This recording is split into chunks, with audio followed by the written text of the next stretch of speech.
we'll start here, and I'll let you go first because I think I'll have a lot to say about this. So WWE recently announced that WrestleMania 43 will be in Saudi Arabia. Saudi Arabia allegedly paid $250 million for WWE to host WrestleMania there, $100 million for the Royal Rumble that will be happening this upcoming January, and Triple H and some of the WWE superstars, along with the Saudi. Is that Tom Brady to his right? We'll get to that. I'll get to that a little bit too. So WWE over the last few days, they held a press conference. I believe there was no press actually there, media personalities there, and they made this announcement. And the live stream was not happy, and it was pretty much 99.9% everyone saying you sold out. So I will let you take this first. What are your thoughts on WWE holding WrestleMania 43 in Saudi Arabia, and do you think they sold out?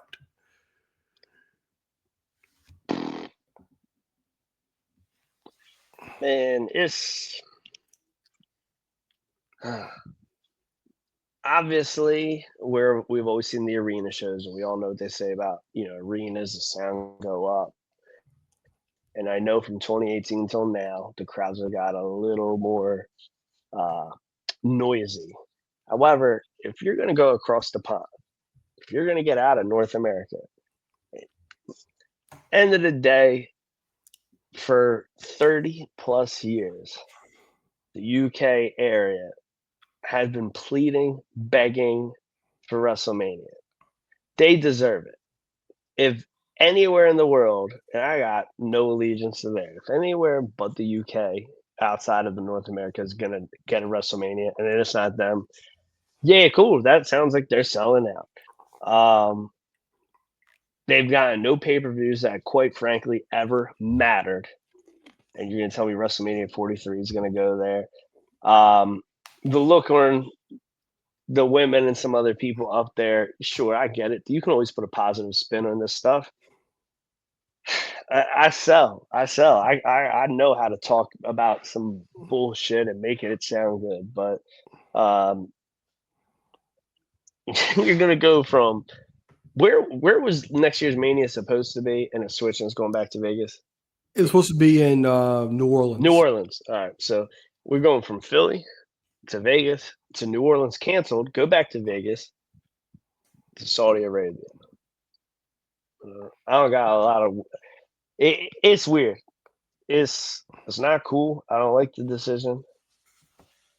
There was a small chance, hey, next year Mania's in New Orleans. Cool. I'd go back to New Orleans again for Mania. I'm glad you specified that, because that place is the ghetto. But it was one of those things. Like, I think you really enjoyed it out there. Like, I knew leaving there in 2018, I don't ever have to go there again. I don't. I would go there for Mania because you can double dip.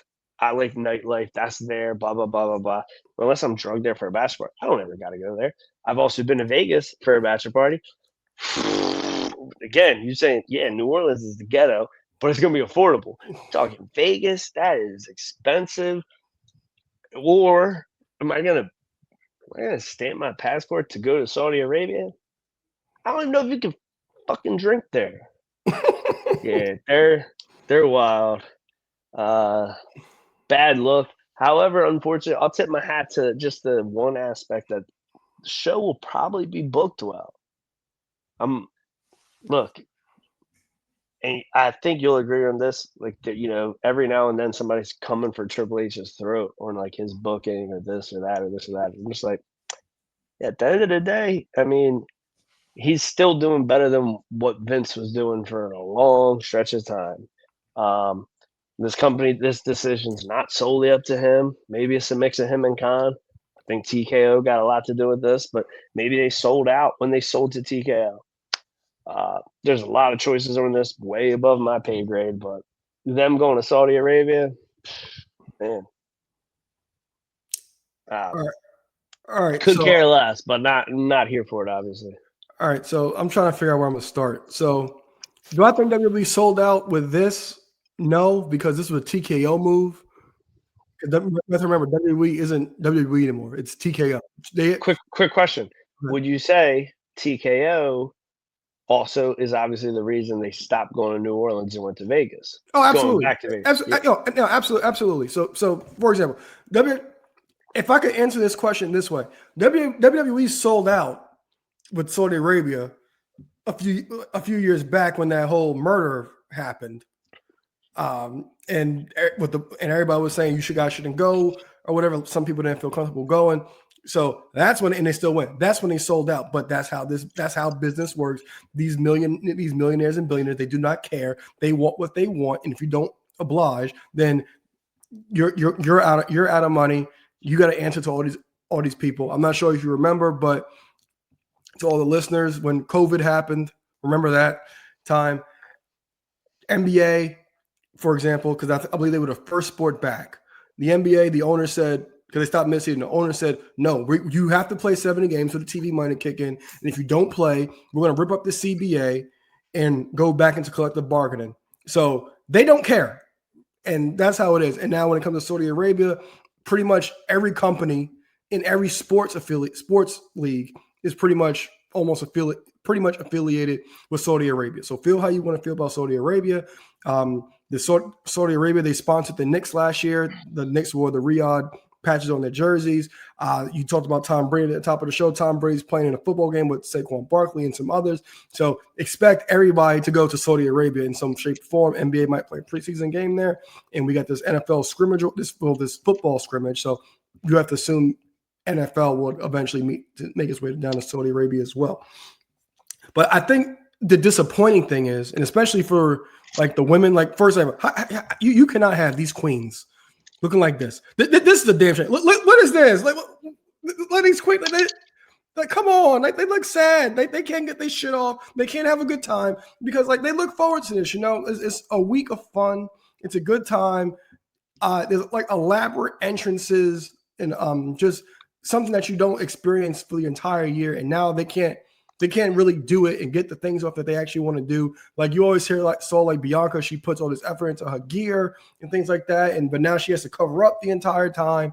I don't think they have a problem with Saudi Arabia. I think they have a problem with WrestleMania being in Saudi Arabia because it means so much. It means so much to them, and it might actually be watered down. You also talked about the Saudi shows being throwaway. I remember I boycotted those Saudi shows. I did. I didn't watch any of them until for the longest time, and I still have. I don't hold grudges. I'm a pretty decent person, or whatever. I'm forgiving, but I will never forgive them motherfuckers for putting Triple H and Shawn Michaels against Undertaker and Kane. I will never forgive them for that. Never.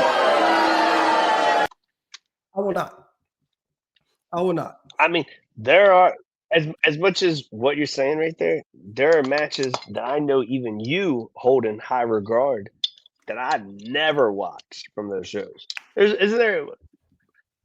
I don't know. I don't think it was. I guess Seth, but isn't there? Didn't Edge have a good cage match or a cell match out there? It was Edge and Seth in the cell. That was a never seen it. Yes, you have. You've never seen it unless you were lying to me. But excellent match. They had the king and queen of the ring. Essentially, I lied one time. This is it. Essentially, when Triple H took over, the Saudi shows actually mattered. If I did, I don't know if I did. I wasn't paying enough attention, but yeah, essentially, since Triple H has taken over, the Saudi shows have actually been really good and actually pretty much been canon and have actually meant something within WWE continuity. Unlike what it was with Vince, when a bunch of wild stuff was happening and they were asking for people that were dead. and WWE tried to oblige and give them the Temu version of that. But I just think it's for the also it's like I just think the fans are very upset as well because it's something that everybody looks forward to. People plan their vacations schedule around this because it's something that people travel to for years, and now it's actually going to be broken because I doubt anybody's going to Saudi Arabia. Nobody's really going to go over there and look to have a good time. They're not. So not the masses. There are going to be some. Oh yeah, green shirt guy gonna be out there. Yeah, you'll see green shirt guy. You'll see Brock Lesnar guy and things like. You'll see the Collar and Elbow guy probably if he still goes to the show. You'll see some familiar faces, but what WrestleMania was, like I said, WrestleMania was something that everybody kind of based their year around, and Imagine that's me, my you, and vacation time. CJ in the parking lot throwing each other through tables. In my turban, in my Alo Ali I'm Singh, not. Alo Ali Oh, Singh.